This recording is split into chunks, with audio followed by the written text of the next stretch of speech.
This is where I had to coin the word educationalism.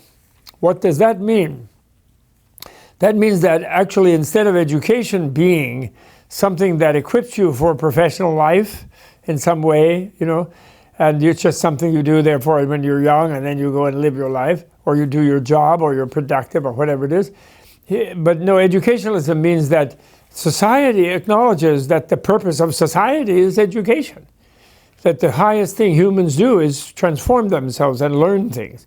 That's actually what educationalism means. So the opposite of what we think. And something unique, I think, in Buddhist societies, actually. That education is itself the highest purpose of the human being.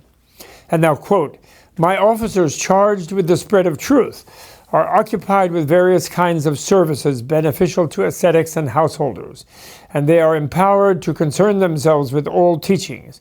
I have ordered some of them to look after the affairs of the Buddhist community, some to take," he didn't use the word Buddhist, so it's in a bracket, "some to take care of the Brahmin and Ajivika ascetics," because they didn't have to use the word community, Ashoka didn't, because everybody knew what was the Sangha. It was so prevalent in society of his day. And some to work among the Jains, who were the closest group to the Buddhists, and some among the various other religions. Different officials are thus assigned specifically to the affairs of different religious schools, but my officers for spreading the truth of the Dharma are occupied with all of them. So in a way, he takes this reality teaching of the nature of reality and the discovery of that, and the education in that, as somehow something that's involved with all the religious things. He seems to separate them, which is very interesting analytically.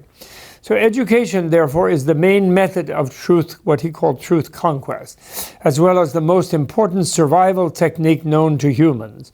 It promotes enlightenment as the flowering of the individual's own awareness, sensibility, and powers, and thereby develops a strong society.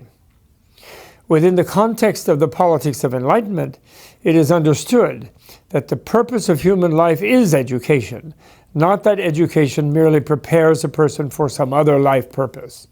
Education is required to accelerate the process of evolution that brought the individual to human birth in the Buddhist biological view, and ensures that they achieve the quantum jump of awareness from the constriction of automatic self-centeredness into the freedom of selfless relativity.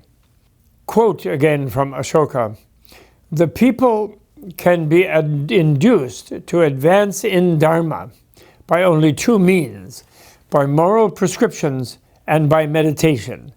Of the two, moral prescriptions are of little consequence, but meditation is of great importance. The moral prescriptions I have promulgated include rules making certain animals inviolable and many others. But even in the case of abstention from injuring and killing living creatures, it is by meditation practice that people have progressed in the Dharma most."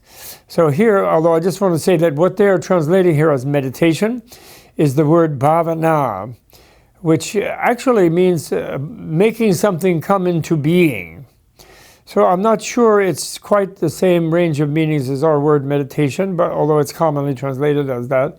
But it means bring something into being in your being. That's like if you understand something, then you concentrate on it, and then it comes to life in your being. So in a way, realization practice might be a better translation. I'm toying with, but it's so established for bhavana, meditation is, that it's hard to change it. But I think realization might be better, actually.